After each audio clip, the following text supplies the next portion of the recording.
Assalamualaikum warahmatullahi wabarakatuh, sahabat Isada TV. Pada kesempatan kali ini, saya Nes Ika Ardianti, dosen Prodi Ilmu Keperawatan Stikes Insan Cendekia Husada Bojonegoro, akan membedah salah satu buku yang menurut saya sangat asik untuk dibaca oleh para ibu dan calon ibu. Calon ayah juga tentunya boleh dong baca buku. Apa judul bukunya? Tidak bisa menyusui. Bagi para calon ibu atau ibu yang mengalami masalah ini atau kemungkinan yang mengalami masalah ini, bisa baca ini buku ini asik banget untuk dibaca dan pastinya mudah dipahami. Baik, saya akan perkenalkan saya untuk sedikit mengulas apa saja yang ada di dalam buku ini.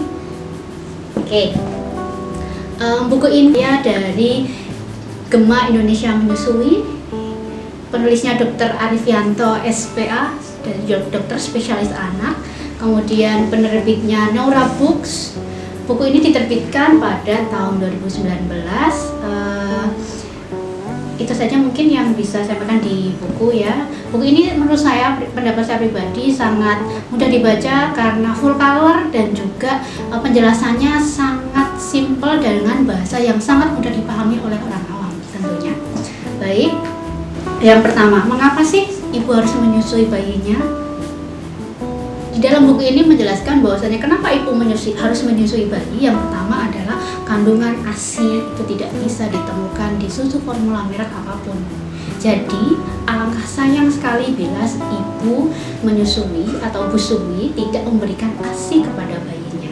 Yang pertama. Yang kedua, salah satu kandungan ASI yang sangat amat penting bagi bayi adalah kolostrum, di mana di sini ada zat antibodi atau zat yang bisa mencegah infeksi ringan pada bayi seperti diare, kemudian infeksi yang lain yang tentunya masih infeksi ringan yang sering terjadi pada bayi usia 0 sampai 6 bulan. Selain kandungan kolostrum, tentunya ASI merupakan nutrisi utama pada bayi yang sangat cocok bagi usus bayi, jadi sangat aman dan sangat cocok bagi usus bayi, sehingga aman sekali dikonsumsi dan gampang diserap oleh tubuh bayi.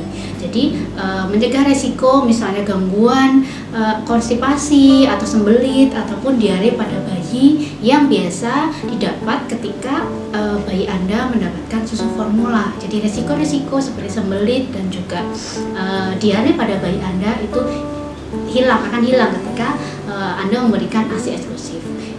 Dan manfaat yang tidak kalah penting bagi bayi adalah tentunya bagi pertumbuhan dan perkembangan bayi. Banyak vitamin, zat-zat yang tentunya tidak ditemukan di susu formula merek apapun dan harga berapapun yang ada di kandungannya. Nutrisinya ada, formulanya sama seperti formula yang ada di ASI tersebut. Jadi untuk nutrisi otak sangat baik, untuk imunitas baik, untuk kesehatan pencernaan juga tidak diragukan lagi. Itu untuk manfaat bagi bayinya. Dan bonusnya manfaat bagi ibu dijelaskan di buku ini adalah yang pertama, mempercepat involusi uteri atau mempercepat yang namanya rahim ibu itu ketika menyusui, rahimnya cepat pulih atau kembali ke bentuk seperti semula.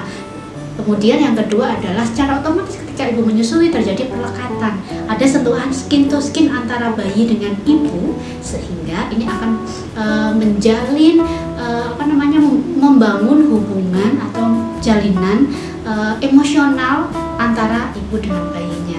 Selain itu, bonus yang sangat amat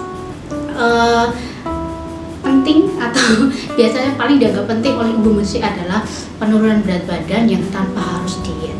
Jadi ibu-ibu yang menyusui biasanya lemak ketika hamil itu menumpuk, itu biasanya berangsur-angsur lebih cepat pada ibu yang menyusui bayinya daripada ibu yang memberikan susu formula pada bayinya. Oke, itu beberapa manfaat yang disebutkan dalam buku ini. Kemudian, menurut WHO di dalam buku ini ada standar emas pemberian makanan pada bayi.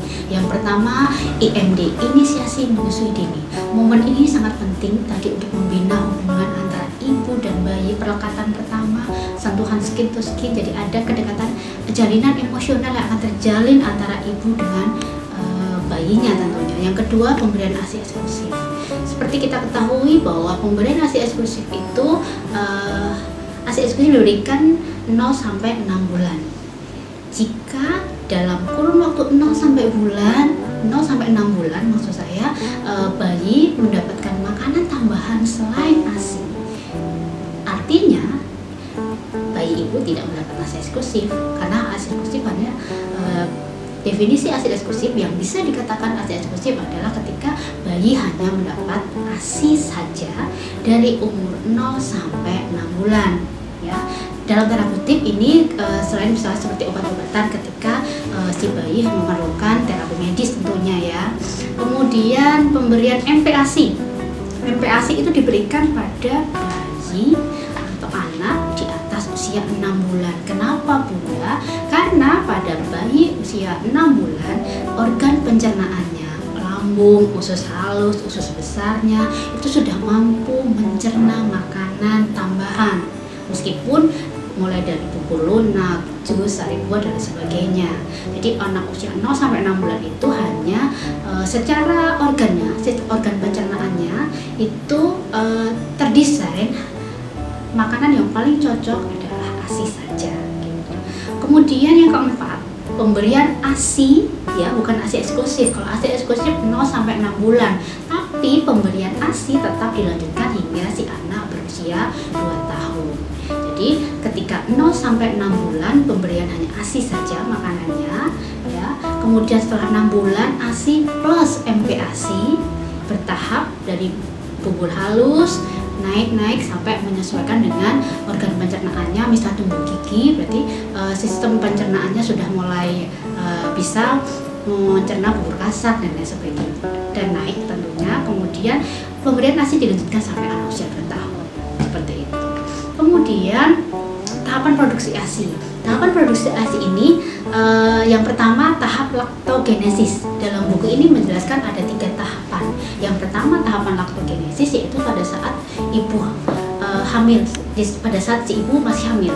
Jadi pada kehamilan usia 16 minggu sebenarnya sudah mulai sistem tubuh si ibu hamil ini sudah mulai mempersiapkan untuk produksi ASI. Ya, namun hormon prolaktin, hormon yang menstimulus produksi ASI itu masih dihambat oleh adanya hormon-hormon kehamilan lain. Jadi tidak bisa diproduksi dengan baik sehingga ASI belum keluar. Tapi ada beberapa ibu hamil ada yang ASInya sudah bisa netes gitu. Jadi ada beberapa kondisi di mana si ibu memang sudah mengeluarkan ASI di trimester ketiga gitu. Kemudian tahap yang kedua yaitu tahap laktogenesis 2 pada saat plasenta lahir ya. Setelah plasenta lahir, kenapa hormon prolaktin ini sudah terstimulus untuk bekerja meskipun ASI tidak bisa langsung keluar deras gitu seperti itu ya Bunda. Tapi pada saat plasenta lahir itu yang namanya hormon yang menghambat produksi ASI, hormon oksitosin itu hormon progesteron itu sudah berhenti berproduksi karena hormon progesteron salah satu tempat diproduksinya hormon tersebut ada di plasenta, sehingga ketika plasenta lahir hormon progesteron produksi jumlahnya dalam tubuh menurun, produksinya juga berangsur-angsur menurun sehingga hormon prolaktin yang menstimulus produksi ASI itu akan diproduksi lebih banyak dan juga tidak terhambat lagi produksinya, sehingga produksi ASI mulai dari plasenta lahir ini akan lebih bagus dibanding dengan sebelumnya seperti itu. Jadi pada ibu yang ketika hamil ASInya sudah menetes di trimester 3, mungkin setelah melahirkan ini ASInya sudah mulai lumayan cukup banyak dibandingkan yang sebelumnya. Nah pada tahap yang ketiga, tahap laktogenesis 3 ini pada saat bayi berusia 96 jam hingga 2 tahun. Pada tahap ini produksi ASI meningkat. Tapi ada beberapa faktor yang nanti kita bahas ya, yang akan mempengaruhi produksi ASI pada tahap laktogenesis 3 ini. Itu benar. Oke, selanjutnya ada 10 langkah sukses menyusui. Bisa kita lihat di slide bahwasanya menurut buku ini ada 10 langkah menyusui, namun 8 teratas yang diprioritaskan adalah yang pertama kebijakan rumah sakit. Kenapa kebijakan rumah sakit? Karena ketika seorang ibu bersalin atau melahirkan di fasilitas kesehatan, entah itu bisa rumah sakit, bisa puskesmas, bisa rumah bersalin ya, kebijakan tempat atau pelayanan kesehatan itu akan mempengaruhi bagaimana ibu menyusui atau tidak.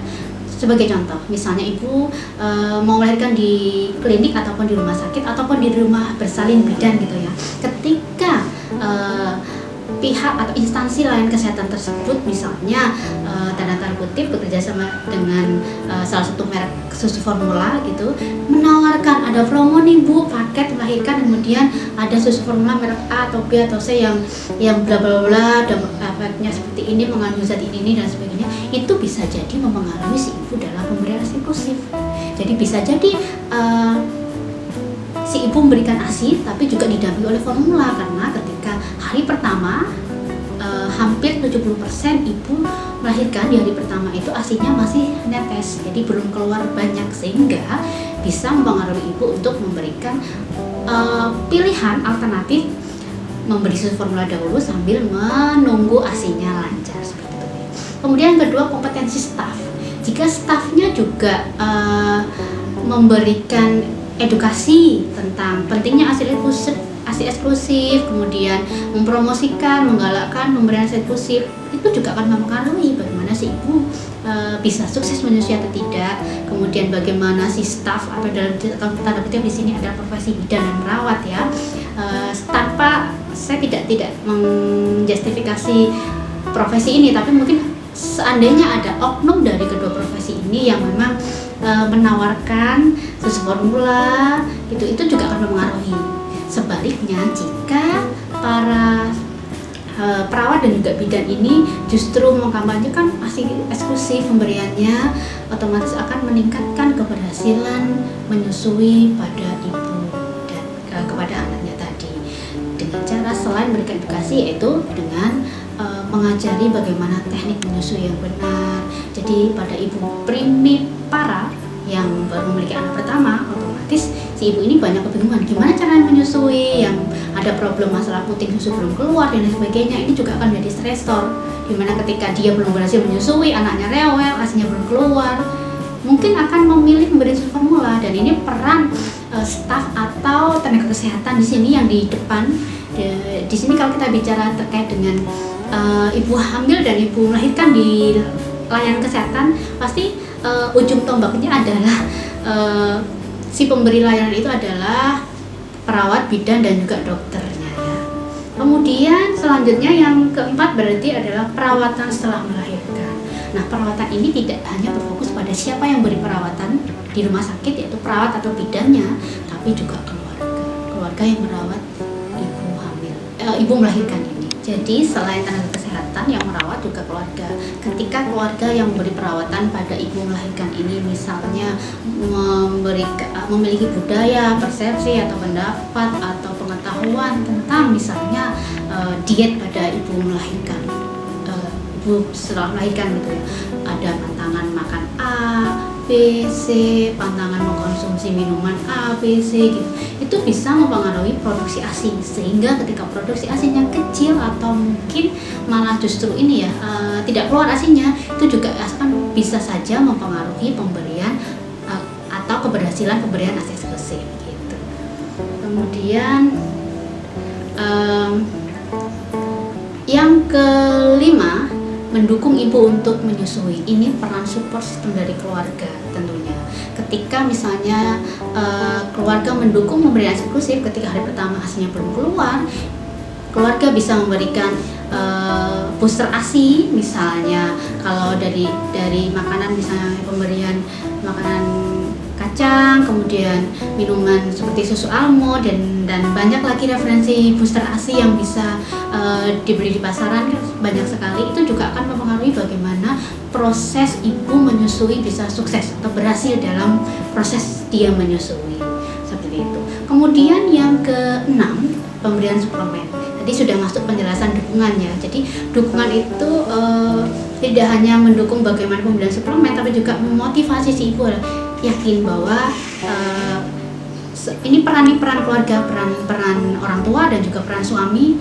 Peran suami saya memberikan dukungan pada istrinya bahwa ibu harus yakin bahwasanya ibu mampu menyusui, bahwa produksi ASInya akan lancar jadi pasti bisa memberikan ASI eksklusif. Nah seperti itu. Kemudian yang ketujuh, rawat gabung.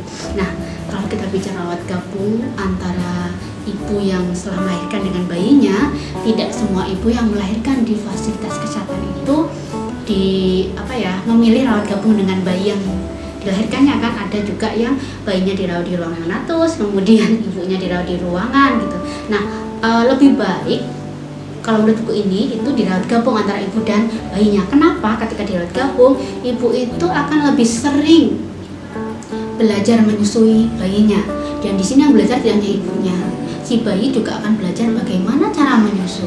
Karena dua-duanya ini kalau kita bicara dengan ibu yang baru pertama kali memiliki momongan, baru pertama kali melahirkan, belum punya pengalaman menyusui, pastinya dia akan belajar bagaimana cara menyusui. Tidak akan langsung bisa. Begitu pula si bayi, dia yang tadinya mendapat suplai makanan dari plasenta ibu, kemudian bagaimana dia belajar untuk menyusu. Adaptasi, dua-duanya sama-sama melakukan adaptasi. Jadi ketika ditempatkan dalam satu ruangan, ya, rawat gabung itu kesempatan itu lebih banyak. Dan ibu juga akan mengenali bagaimana sih ini si bayinya kelihatannya lapar ingin menyusu. Jadi ibu juga bisa berlatih bagaimana berespon terhadap tangisan anaknya. Ini menangisnya karena BAK, BAB, atau menangisnya karena lapar, seperti itu. Kemudian yang kedelapan adalah botol dan empeng. Jadi ini tidak dianjurkan. Kenapa? Karena pemberian botol dan empeng yang pertama kenapa bisa mengganggu keberhasilan proses menyusui?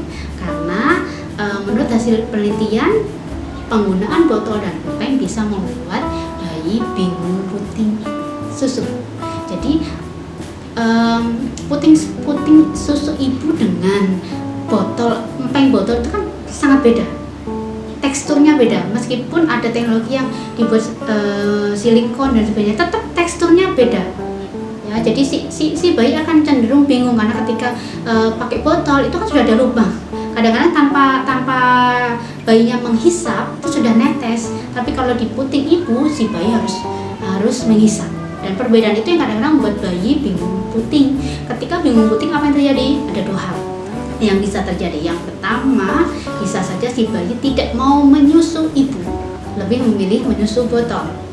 Yang kedua, sebaliknya, bisa jadi si bayi hanya mau menyusu ibu tapi tidak mau menyusu botol. Dan dua-duanya akan merepotkan. Kenapa? Kalau yang pertama, ketika bayinya lebih suka menyusu botol, pemberian ASI eksklusif akan terganggu. Yang kedua, ketika bayinya lebih suka menyusu ke ibu tidak ke botol, bagaimana dengan ibu-ibu yang bekerja? Kesempatan untuk memberikan ASI eksklusif akan menurun ketika bayinya tidak mau diberikan ASI yang ditaruh di botol, seperti itu. Next, di buku ini memberikan beberapa tips tentang bagaimana ASI itu bisa cepat keluar. Yang pertama, inisiasi menyusui dini. Jadi begitu bayi lahir, bayi ditempelkan ke dada ibu, kemudian ditempelkan di dekat payudara biar dia mencari sendiri di mana dan belajar untuk menyusu pertama kalinya. Ya, kemudian teknik efektif yang kedua, ibu harus diajarkan bagaimana cara menyusui efektif sehingga ketika bayi itu menyusu tidak hanya putingnya yang disap misalnya, tapi sampai ke areola bagian di sebelah luar dari puting itu yang bulat, yang kehitaman atau kecoklatan, itu namanya areola. Kemudian rawat gabung tadi yang saya jelaskan bahwasanya ketika rawat gabung kesempatan ibu untuk menyusui itu lebih banyak, dan ketika semakin sering si bayi menyusu itu akan semakin menstimulus produksi ASI. Yang keempat, dukungan orang sekitar. Jadi ketika ibu memiliki support system yang bagus, si ibu tidak akan mengalami stres dan muncul kepercayaan dirinya untuk memberikan ASI eksklusif, dan dia pasti yakin bahwa dia mampu, apalagi didukung oleh keluarganya. Kemudian yang kelima, isapan bayi. Ini ketika kita bicara bayi yang lahir normal ya, yang tidak ada misalnya bayi prematur yang memang refleks hisapnya belum sempurna, gitu, kita bicara bayi normal, hisapan bayi itu akan menentukan bagaimana ASI cepat keluar. Ketika bayi menghisap dengan cara yang benar, tidak hanya putingnya tapi juga mulutnya, areolanya juga masuk, itu nanti kelenjar-kelenjar ASI akan terstimulus untuk memproduksi ASI. Dan yang terakhir, menjaga kesehatan fisik, psikis, dan juga jauhi stres. Karena tadi di awal sudah saya jelaskan, produksi ASI itu ditentukan oleh keseimbangan hormonal dalam tubuh juga. Ketika hormonal dari segi emosional ibu stres, hormon ibu akan terganggu. Ketika hormonnya terganggu, otomatis produksi hormon prolaktin, hormon yang menstimulus produksi ASI juga akan mengalami gangguan seperti itu. Next, kita bicara posisi dasar menyusui. Nah, posisi menyusui yang benar menurut buku ini ada 4. Yang pertama, badan dan kepala bayi dalam satu garis lurus. Kalau bisa saya ini ada di garis lurus ya. Antara kepala, badan itu ada dalam satu garis lurus. Yang kedua, bayi menghadap ke payudara, hidung berhadapan dengan puting. Jadi bayinya tidak menghadap ke samping, tapi langsung menghadap ke payudara ibu. Ini gambarnya ya. Kemudian bisa dilihat di slide-nya. Kemudian ibu mendekap tubuh bayi agar dekat dengan tubuhnya. Jadi ada kontak. Jadi si bayi juga bisa mendengarkan nafas ibu, detak jantung ibu, sama seperti ketika dia ada dalam kandungan, meskipun tidak sekeras ketika si bayi masih dalam kandungan. Yang keempat, ibu menopang seluruh tubuh bayi. Atau kalau posisi tidur kan berarti ibunya menjaga agar tubuh bayi tertopang dengan baik gitu di tempat tidur. Oke, kemudian ini yang sering sekali dialami atau menjadi salah satu faktor penyebab kegagalan proses menyusui, yaitu produksi ASI yang menurun atau sedikit ya. Dalam buku ini dijelaskan ada beberapa hal yang bisa menyebabkan produksi ASI menurun. Yang pertama, posisi dan perlekatan bayi yang kurang nyaman. Nah, posisi perlekatan bayi kurang nyaman ketika menyusu ini otomatis si bayi tidak akan nyaman dalam menyusunya juga sebentar-sebentar. Nah, prinsip produksi ASI itu seperti ini. Ketika semakin sering ASI dihisap oleh bayi, maka si kelenjar ASI ini akan terstimulus memproduksi ASI lagi. Jadi semakin jarang, produksinya juga akan segitu saja. Karena akan mengirimkan sinyal ke otak bahwasanya ini masih banyak kebutuhan. Jadi semakin sering dihisap, produksi akan semakin banyak, dan begitu juga sebaliknya. Yang kedua, terlambat mulai menyusui. Jadi misalnya pada kasus yang tadi ibunya hari pertama, kedua belum keluar ASINya, kemudian diberikan susu formula di DOT. Nah, hari ketiga baru mulai belajar menyusui, ini hitungan sudah mulai terlambat, Bunda ya. Jadi ketika bayi sudah bisa menyusu di DOT, baru belajar menyusu di puting susu, dan bayi butuh kerja ekstra ketika menyusu, menghisap di puting ibu, karena dia harus menghisap dengan ekstra, beda dengan yang di DOT yang sudah ada lubangnya yang tanpa dihisap pun akan menetes. Otomatis kerjanya lebih ringan kan daripada ketika dia menyusu ke ibunya. Itu juga akan menyebabkan si anak agak malas menyusu ke ibu dan lebih suka ke DOT. Hampir 75% itu yang menyebabkan penyebab awal kenapa bayi itu ketika bingung puting cenderung lebih banyak ke yang lebih suka DOT, tidak mau menghisap ke ibunya, ke puting susu ibunya. Tapi 30%-nya kebalikannya, jadi tidak mau DOT tapi lebih suka ke langsung menghisap ke puting susu ibunya. Kemudian yang selanjutnya, memberikan nutrisi selain ASI. Ini ketika bayi usia 0 sampai 6 bulan diberikan nutrisi selain ASI, yaitu MPASI, misalnya bubur, kemudian susu formula, kemudian bisa kalau orang dulu ya mungkin sekitar 10 sampai 15 tahun ke belakang, jadi pisang dikerok, kadang-kadang nasi dilembutkan itu. Ketika bayi diberikan makanan itu, otomatis bayi akan kenyang dan cenderung lebih banyak ketidur, sehingga dia tidak akan merengek minta menyusu, minta ingin disusuin karena tadi sudah penuh. Karena ukuran lambung bayi itu kan beda dengan orang dewasa. Nanti di slide belakang nanti akan ada. Jadi ukuran lambung bayi itu mulai dari lahir sampai usia sekian itu berapa gitu. Yang selanjutnya Bunda, yaitu menyusui hanya dari satu payudara saja. Nah, Nah, hal ini terjadi pada beberapa ibu yang entah karena kondisi tertentu gitu ya, hanya memberikan ASI dari satu payudara saja. Biasanya pada ibu-ibu yang mohon maaf, putihnya lecet, kemudian atau kena mastitis, atau mungkin kondisi lain misalnya penyintas si amamai gitu ya. Jadi hanya menyusui dari satu payudara, ini juga akan otomatis produksi yang dihasilkan hanya 50% dibandingkan ibu yang menyusui dari kedua payudaranya, seperti itu. Kemudian penggunaan DOT, tadi sudah saya bahas bagaimana penggunaan DOT itu mempengaruhi mempengaruhi produksi ASI, sedikit saya bahas. Jadi ketika menggunakan DOT otomatis yang dihisap bayi kan DOT-nya ya Bunda ya. Jadi bukan papila mamai. Jadi ketika papila mamai atau puting ibu yang dihisap itu akan menstimulus kelenjar-kelenjar ASI untuk memproduksi ASI lagi setelah payudaranya sudah kosong ASInya, seperti itu. Kemudian bayi yang cenderung sering tidur. Tadi misalnya sudah diberikan makanan tambahan sebelum waktunya, atau pada kondisi tertentu gitu ya, yang bayinya memang suka tidur, itu juga produksi ASI akan menurun karena produksi ASI tadi dipengaruhi oleh seberapa sering ASI itu dikeluarkan atau dihisap oleh bayi. Nah, selanjutnya ibu mempersingkat masa menyusui. Kadang-kadang ibu merasa bahwa anaknya ini, bayinya ini sudah cukup menyusui, jadi dihentikan.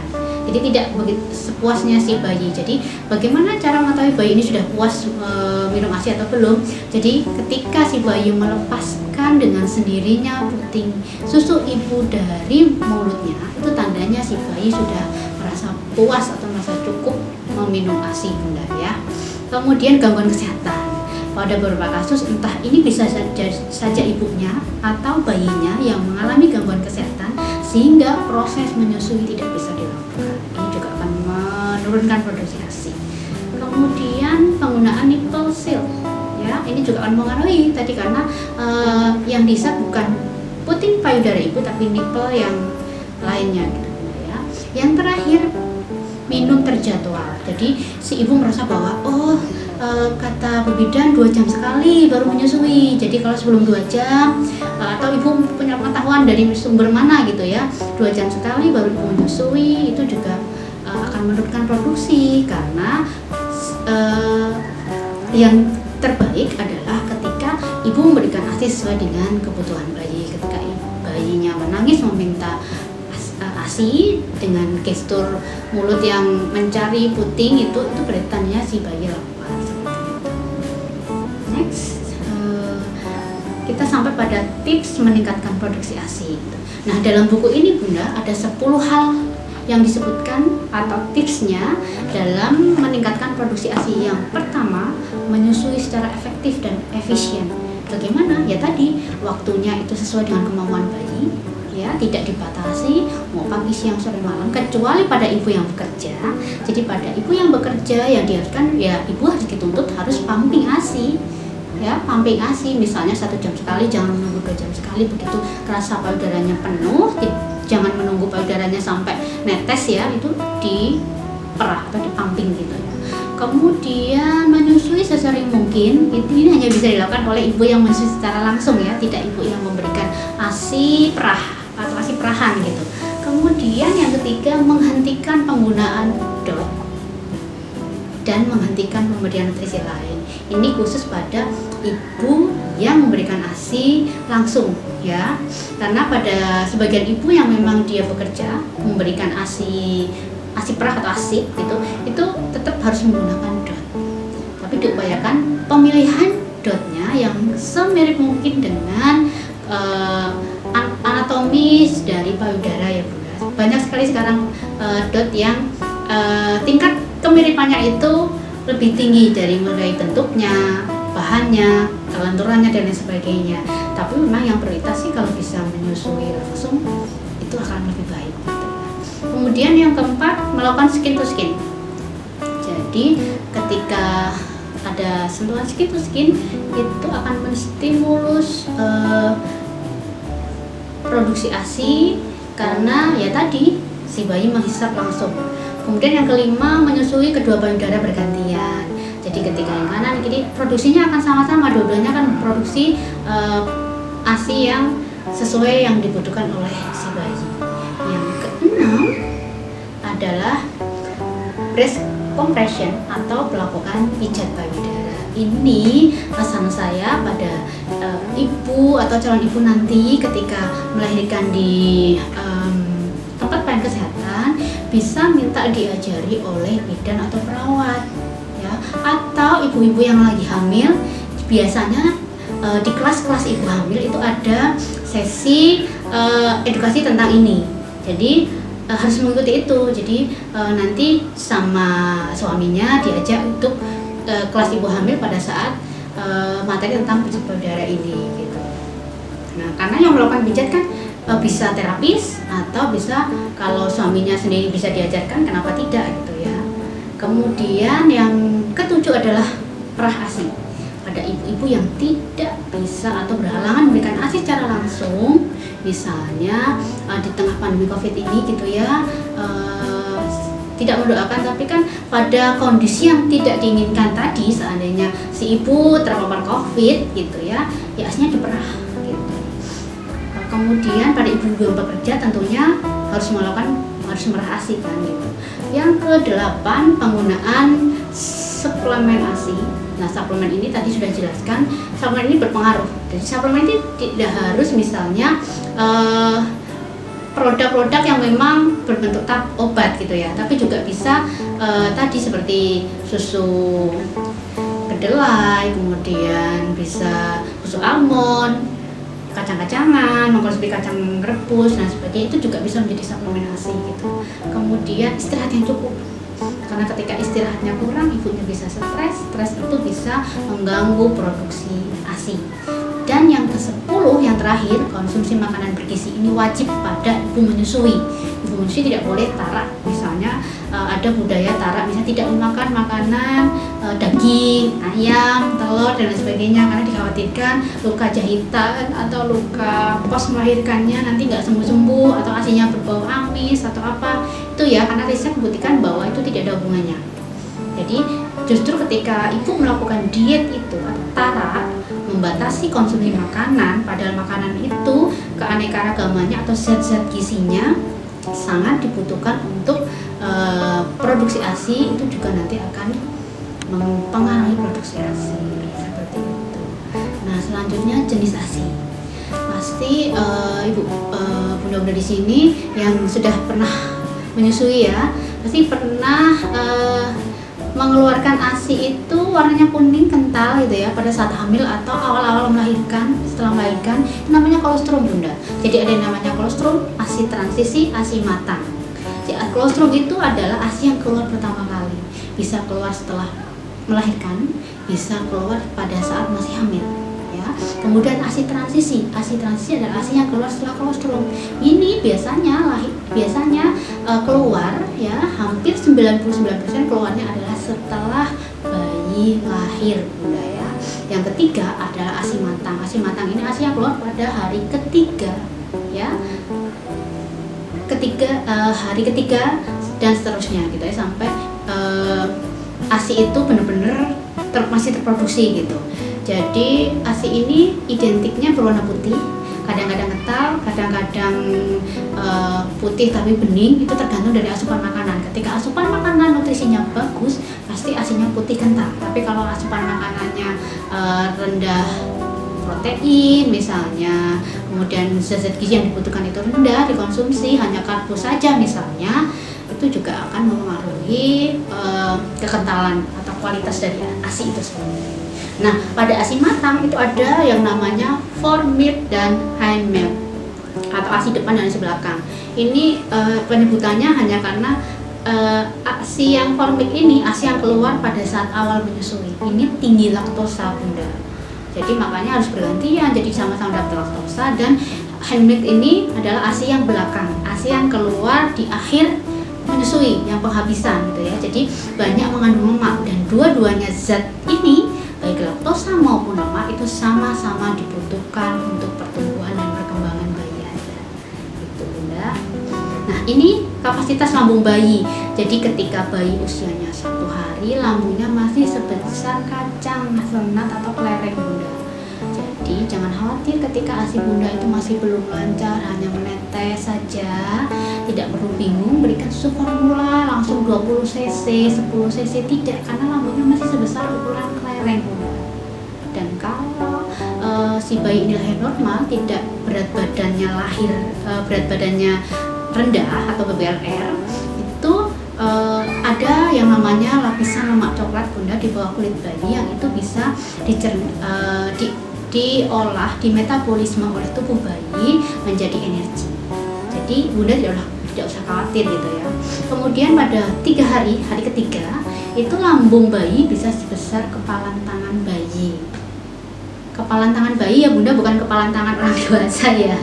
Kemudian pada hari ke-10 lambung sebesar biji walet atau bola golf bunda, atau bola pingpong. Jadi bunda tidak perlu khawatir misalnya ASINya keluarnya yang hari pertama masih netes, hari kedua itu tidak masalah. Jadi jangan langsung bingung mau ngasih susu formula gitu ya. Gitu bunda, karena kebutuhan ASI bayinya tentang ASI masih sangat sedikit. Nah, lambung bisa sebesar jeruk bali itu nanti kalau sudah dewasa bunda, seperti itu. Dan kapasitas bayi hari pertama minum itu maksimal cuma 7 ml bunda, atau 7 cc. Bayangkan, jadi maksimal tuh 7 cc gitu.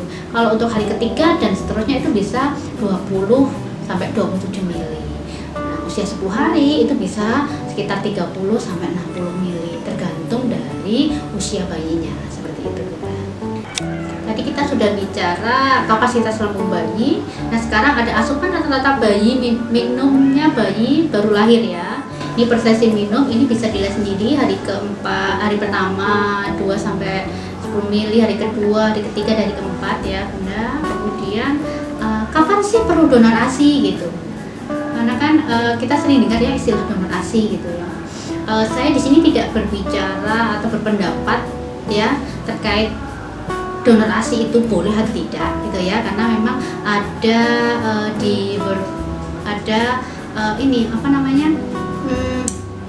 keyakinan juga yang membuat bahwa donor ASI itu tidak boleh karena kemungkinan kalau tidak diketahui siapa pendonor ASINya, kemudian kalau dewasa ini kan jadi saudara satu susuan dan sebagainya. Saya tidak bicara terkait itu, tapi saya hanya menjelaskan apa yang ada di buku ini. Seperti itu ya bunda. Kapan sih donor ASI itu diperlukan? Yang pertama, menurut buku ini dijelaskan ketika bayi prematur dan mengalami gangguan penyerapan nutrisi. Kemudian yang kedua, alergi susu sapi.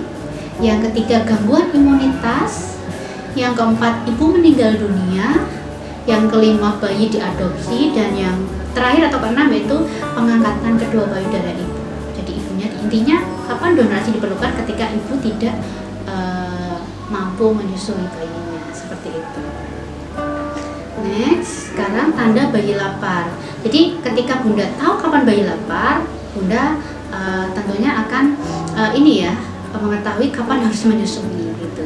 Jadi memang perlu belajar, apalagi pada ibu yang baru pertama kali menyusui pasti perlu beradaptasi gitu ya. Yang pertama, bayi menggeliat, tangannya masuk mulut, jadi jarinya itu dimasukkan ke mulut. Kemudian lidahnya mengecap-cap, ada rooting reflex atau nyari, misalnya ditaruh jari kita ditaruh di sebelah mulutnya, itu dia mencari ya, itu rooting reflex. Kemudian mengeluarkan suara seperti gelisah, dan yang terakhir adalah menangis kencang, melengking, mukanya merah ya. Kemudian lama-kelamaan dia tertidur dengan sendirinya, ketika dibiarkan gitu ya, tidak menangis terus-menerus gitu tandanya. Kemudian permasalahan seputar menyusui yang pertama yang sering dialami oleh ibu menurut buku ini adalah payudara bengkak. Ini karena memang bisa jadi karena jarang disusukan, jadi payudaranya bengkak. Ini kalau lama-kelamaan dibiarkan bisa terjadi komplikasi, yaitu mastitis ya, infeksi pada payudara. Yang kedua, bingung puting. Si bayi akan bingung puting tadi seperti yang saya jelaskan di awal. Yang ketiga, menyusui ketika sakit ya. Kemudian ini mastitis sudah saya sebutkan. Kemudian puting yang datar. Ibu akan mengalami kesulitan menyusui ketika putingnya datar. Kemudian bayi mogok menyusu, tidak menyusu. Jadi ada beberapa bayi yang memang ketika misalnya mengalami gangguan atau permasalahan fisiologis tertentu, itu si bayi tidak mau menyusu, Bunda. Kemudian bayi lebih suka menyusu di satu payudara saja. Ini mungkin karena yang disusukan yang sebelah kanan atau kiri saja, jadi mungkin putingnya itu yang lebih menonjol, akhirnya di salah satu payudara saja, sementara payudara satunya kurang menonjol, sehingga si bayi lebih suka menyusu di salah satu payudara itu tadi, seperti itu. Oke, selanjutnya pola pertumbuhan bayi eksklusif. 1000 hari pertama adalah masa pertumbuhan tercepat pada bayi atau anak. Berat badan menyusut hingga 7%. Berat badan kembali ke berat badan lahir pada minggu kedua. Kemudian pertumbuhan dipengaruhi oleh asupan nutrisi. Jadi semakin bagus asupan nutrisinya, maka pertumbuhannya semakin bagus juga. Ini kalau kita bicara pertumbuhan terkait dengan ukuran ya Bunda. Jadi pertambahan gitu. Jadi misalnya pertambahan berat badan, panjang badan, lingkar lengan gitu, lingkar kepala gitu ya. Kemudian pertumbuhan diukur berdasarkan berat badan, panjang badan, dan lingkar dada tadi atau lingkar badan. Penambahan berat badan lebih banyak di 3 bulan pertama, karena nanti di bulan keempat biasanya anak sudah mulai mampu tengkurap, kemudian berangsur-angsur nanti akan mampu duduk, berdiri, dan ketika aktivitas sudah berdiri, jalan, lari, itu pasti mengalami penurunan berat badan. Pada normalnya Bunda ya, beda dengan pada kondisi yang obesitas, itu memang pada anak yang obesitas tidak mengalami penurunan, justru bahkan menambah tambah ya Bunda. Nah, selanjutnya 10 titik kritis menyusui, yaitu ketika si ibu menyusui tapi masih menyusui si bayi, tapi si ibu hamil. Nah, ini biasanya ASI langsung terhenti Bunda. Pada kebanyakan kasus ini ASI langsung terhenti gitu. Karena kan dia ketika seorang ibu hamil, wanita hamil itu akan ada plasenta, dan hormon plasenta itu tadi yang saya jelaskan bisa menghambat produksi dari hormon prolaktin yang menstimulus produksi ASI gitu. Yang kedua, melahirkan. Yang ketiga, usia 2 minggu. Pada saat usia bayi 2 minggu, ketika produksi ASINya menurun, itu juga akan membuat si ibu gelisah, dan juga ketika stres terjadi, produksi ASI makin menurun. Pada usia 1 bulan mungkin kebutuhan ASINya lebih tinggi, jadi anak lebih sering nyusu, mungkin payudara lebih cepat kempesnya ya Bunda. Jadi si ibu harus banyak meningkatkan asupan nutrisinya. Jadi ibu yang sedang menyusui bisa makan berkali-kali dalam 1 hari, karena ketika ASINya sudah disusukan kepada bayinya, pasti nanti muncul respon tubuh adalah lapar Bunda. Kemudian pada usia 4 bulan, 6 bulan, 9 bulan, 12 bulan sampai usia 18 bulan itu juga akan kebutuhannya makin meningkat. Jadi kalau Bunda tidak mengimbangi dengan asupan nutrisi yang bagus, tentunya produksi ASI makin sedikit dan tidak mencukupi kebutuhan. Tapi pada usia 6 bulan bayi sudah bisa diberikan ASI. Jadi tidak hanya ASI saja yang dibutuhkan. Jadi sudah ada makanan pendamping, dan di makanan pendamping ini Bunda harus pintar-pintar memformulasikan kebutuhan nutrisi bayi ke dalam setiap suapan atau setiap mangkuknya harus berisi nutrisi-nutrisi yang memang dibutuhkan oleh bayi. Jadi setiap suapan yang Bunda berikan kepada bayi Bunda itu tidak hanya mengandung cinta dan kasih sayang, tapi juga mengandung nutrisi yang diperlukan untuk pertumbuhan dan perkembangan dari buah hati Bunda. Nah, apa sih peran ayah? Di sini ada ayah ASI. Dalam buku ini menyebutkan bahwa ayah bisa membangun bonding dengan bayi, tidak hanya ibunya. Melalui apa? Yang pertama, ketika bayi habis disusui oleh ibunya, si ayah yang menyendawakan. Itu yang pertama. Yang kedua, mengganti popoknya. Yang ketiga, memijat bayi. Ayah juga bisa belajar teknik memijat bayi. Kemudian yang keempat, memandikan atau bermain dengan bayi, berkomunikasi dengan bayi lewat kontak mata, suara, itu juga akan menstimulus membangun ikatan atau bonding antara si ayah dengan bayi. Yang kelima, bernyanyi atau membacakan cerita untuk bayi. Ini juga akan meningkatkan hubungan, meningkatkan bonding antara si ayah dengan bayi. Yang keenam, membawa bayi ke pangkuan ibu untuk menyusu. Jadi bentuk support juga selain membangun bonding ya. kemudian menggendong bayi, dan yang terakhir menenangkan bayi saat menangis. Nah, yang terakhir dari buku ini itu adalah bagaimana cara menyapih bayi. Jadi ketika ASI kan pemberiannya sampai usia 2 tahun yang dianjurkan ya Bunda. Jadi pada saat 2 tahun itu kan Bunda akan beradaptasi bagaimana cara menyapih, belajar. Yang belajar tidak hanya Bunda tapi juga si balita Bunda gitu. Yang pertama, proses menyusui itu diharapkan berkurang ya. Jadi secara bertahap. Berkurang secara bertahap, misalnya yang tadinya sesuai kemauan itu dialihkan pelan-pelan. Jadi misalnya sehari itu berapa kali itu frekuensinya dikurangin. Kemudian yang kedua, kalau sudah berhasil mungkin pada saat malam sebelum tidur saja, seperti itu. Jadi mungkin Bunda akan punya tidak ada metode yang terbaik ya, karena setiap anak itu punya keunikan sendiri-sendiri. Setiap Bunda juga pasti punya metode yang bagus untuk anak Bunda. Jadi tidak bisa misalnya Ibu A mungkin bisa memberikan masukan ke Ibu B untuk sharing bagaimana teknik penyapihan gitu ya. Tapi pasti setiap ibu itu akan menemukan cara sendiri, karena memang si balita itu punya karakteristik yang berbeda-beda Bunda gitu. Dan sejarah atau ini ya, bukan sejarah sih, maksudnya track record bagaimana proses menyusui dari awal itu kan beda-beda. Ada yang langsung bisa, ada yang belajar dulu, ada yang menyusui pure langsung dari ibunya, ada yang sama dot gitu kan. Jadi beda-beda. Yang kedua, bayi sudah tidak membutuhkan. Kenapa? Karena pada saat 2 tahun ASI tidak akan mencukupi.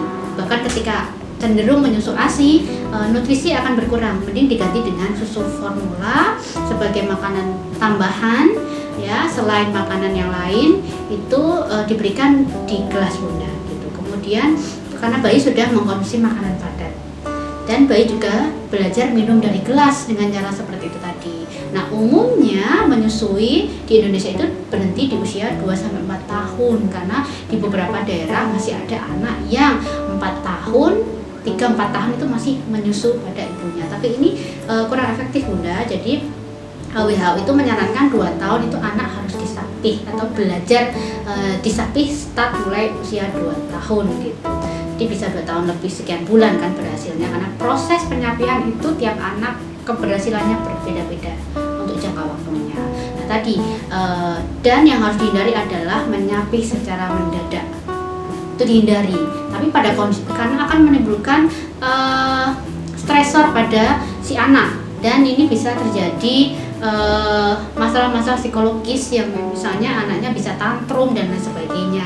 Cuma pada beberapa kondisi, misalnya si ibu itu tiba-tiba mengalami kondisi patofisiologis tertentu sehingga tidak bisa memberikan ASI ke buah hatinya, jadi menyapih ini bisa secara mendadak, bahkan bisa jadi dilakukan pada balita di bawah usia 2 tahun karena kondisi patologis tadi, misalnya ibunya mengidap suatu penyakit yang memang tidak boleh memberikan ASI kepada bayinya. Itu Bunda yang bisa saya sampaikan dari ulasan buku yang berjudul Tidak Bisa Menyusui Jangan Panik. Jadi pesan saya adalah setiap ibu harus menanamkan keyakinan pada dirinya bahwa saya pasti bisa menyusui dan pasti bisa memberikan ASI eksklusif pada buah hati saya. Itu Bunda dari saya. Mohon maaf apabila ada kata-kata yang kurang berkenan. Saya akhiri. Wassalamualaikum warahmatullahi wabarakatuh. Dan jangan lupa like, comment, and subscribe channel YouTube Isada TV. Isada TV makin di hati.